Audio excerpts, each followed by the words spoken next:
আচ্ছা, আজকে হঠাৎ করে কি মনে করে তুমি আমাকে রেস্টুরেন্টে খেতে নিয়ে আসলা? দিশা, আমি তো আগামীকালকে বিদেশ চলে যাচ্ছি, তাই দুপুরের খাবারটা আমরা রেস্টুরেন্টে খেয়ে এখান থেকে আমরা বের হয়ে সারাদিন তোমাকে নিয়ে ঘুরবো। জানো, তুমি বিদেশ যাবা এই কথাটা শুনে আমার মনটা জানো কেমন লাগতেছে। ধুর পাগলি, এতে মন খারাপ করার কি আছে? 3টে বছরই তো মাত্র, দেখতে দেখতে 3টে বছর চলে যাবে।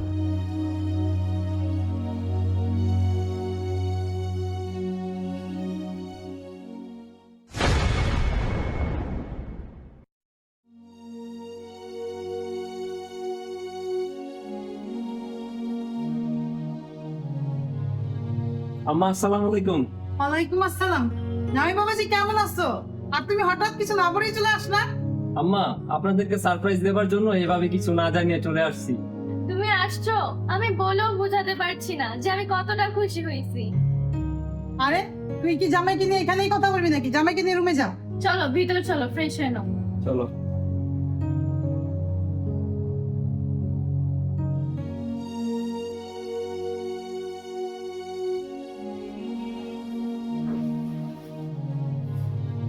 তুমি ফ্রেশ হয়ে নাও, আমি টেবিলে খাবার দিচ্ছি। আচ্ছা।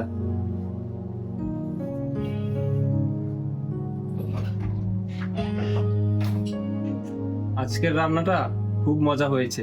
কি রান্না করছিল? মা রান্না করছে। ও, আমি তো ভাবছিলাম তুমি রান্না করছো। না না, আমি তো রান্না করে যাই না, বাসার সব কাজ মাই করে। আচ্ছা, অনেক রাত হয়েছে, চলো ঘুমাইতে যাই। হ্যাঁ, চলো।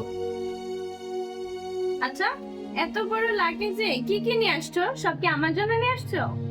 তোমার জন্য নিয়ে আসছি, আম্মার জন্য নিয়ে আসছি, আমার মায়ের জন্য নিয়ে আসছি। তোমার মার জন্য আবার আনতে গেলে কেন? তোমার মায়ের কি এত কিছু লাগে নাকি?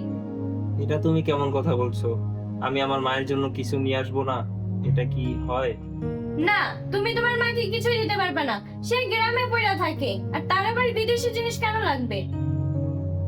তিশা, আগামীকালকে সকালে আমাদের গ্রামের বাড়িতে যাব, তুমি একটু সকাল সকাল রেডি থেকো। না, আমি গ্রামের বাড়িতে যাব না, আর আমি তোমাদের বাড়িতেও থাকবো না। আমি আমার বাবার বাসায় থাকবো, আর তুমিও আমার সাথে আমার বাবার বাসায় থাকবা। দেখো, তুমি যদি আমাকে ভালোবাসো তাহলে আমার সাথে তোমাকে আমার বাবার বাড়িতেই থাকতে হবে। আরে বাবা, তুমি রাগারাগি করো না, আমি অনেকদিন পর বিদেশ থেকে আসছি তো। আচ্ছা ঠিক আছে, তুমি যা বলবে তাই হবে। ঠিক আছে। ওর জামাই কই? তো জামাইকে তো দেখিনি না। ও তো ঘরে ঘুমাইতেছে। এরকম শুয়া বয়া থাকলে হইব? ঘরে একটু কাজ কামও করলে তো পারো। হ্যাঁ মা, তুমি ঠিকই বলছো, ওরে আমি এখনই ডাকতেছি।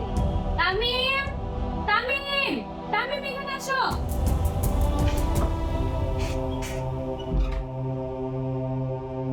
কি ব্যাপার তিশা, তুমি আমাকে ডাকছো?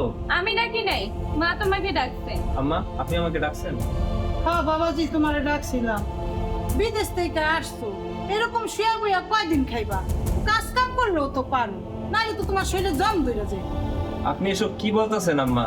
আমি বিদেশ থেকে 3 মাসের ছুটি নিয়ে দেশে আসছি, এই 3 মাস আমি আবার কি কাজ করব? তুমি ছুটিতে আসি তাহলে কোনো কাম করতে পারবে না? ঘরে কত কাম আছে, একটু ঘরটা ঝাড়ু দিতে পারো, ঘরটা মুছতে পারো, একটু বাজারে যেতে পারো। কাম করলে কি আর কামের অভাব আছে? আমি ঘর মুছমু, ঘর ঝাড়ু দিমু, আমি এসব কাজ করবো? এগুলা কি কইতাছেন আপনি? কেন? তুমি তো বিদেশে রাস্তা ঝাড়ু দিতা, হোটেলে থাল বাসন মাজতা, তাহলে এখানে কাজ করতে সমস্যা কি? আর আমার মা যা বলতেছে তাই তোমার শুনতে হইব। ঘরে সব কাজ তুমিই করবা।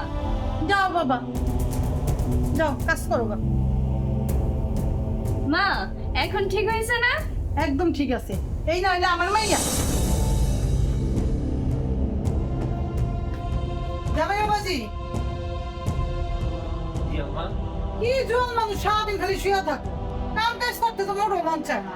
এই ধরো বাজারের টাকা আর বাজারের ব্যাগ, বাজারে যাও, ওইটা ব্যাগের মধ্যে লিস্ট আছে, সবকিছু কিনা কেটে দিয়ে আইও। আম্মা, বাহিরে তো অনেক রৌদ্র, রৌদ্রটা একটু কমুক তারপর আমি বাজারে যাই। কই এমন রই? একটুখানি রই ধরছে, হ্যাঁ আমার তোমার শরীরে সহ্য হইতে আছে না? বুঝি না বাবা, আমরাও কাজ কাম করি।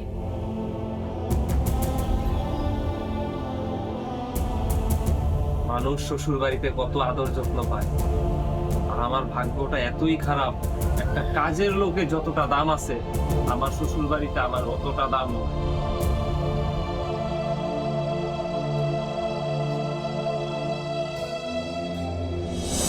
জামাই বাবাজি, জামাই বাবাজি। জি আম্মা, আপনি আমাকে ডাকছেন? হ্যাঁ ডাকছিলাম বাবা তোমারে। তুমি কি করতেছিলা? আমি তো ওই পাটের ঘরে চা বানাইতেছিলাম। আচ্ছা চাটা বানাই না, পরে এই ঘরটা একটু গুছাই ফেলাই, হ্যাঁ? আচ্ছা ঠিক আছে।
ঠিক আছে।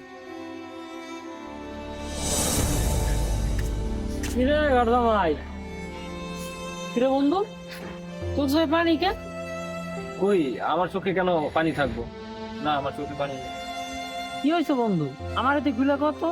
কি আর কমো দোস্ত, বিদেশ থেকে 3 বছর পর দেশে আসছি। বউয়ের কথা শুনে শ্বশুর বাড়িতে থাকতাছি। সমাজের মানুষ আমারে কি কয় জানোস? সবাই আমারে ঘর জামাই কয়। বউয়ের কাছে, শাশুড়ির কাছে বিন্দু পরিমাণ সম্মান পাই না। আর আজকে কি করছে জানোস? কি হয়েছে দোস্ত, কত আমারে? আমি ঘরে ঘুমাইছিলাম, আমার শাশুড়ি এই কড়া রোদের মধ্যে আমার বাজারে ব্যাগ দিয়া বাজারে পাঠাইছে। আর শুধু বাজার করি না, ঘরের সব কাজ আমি করি।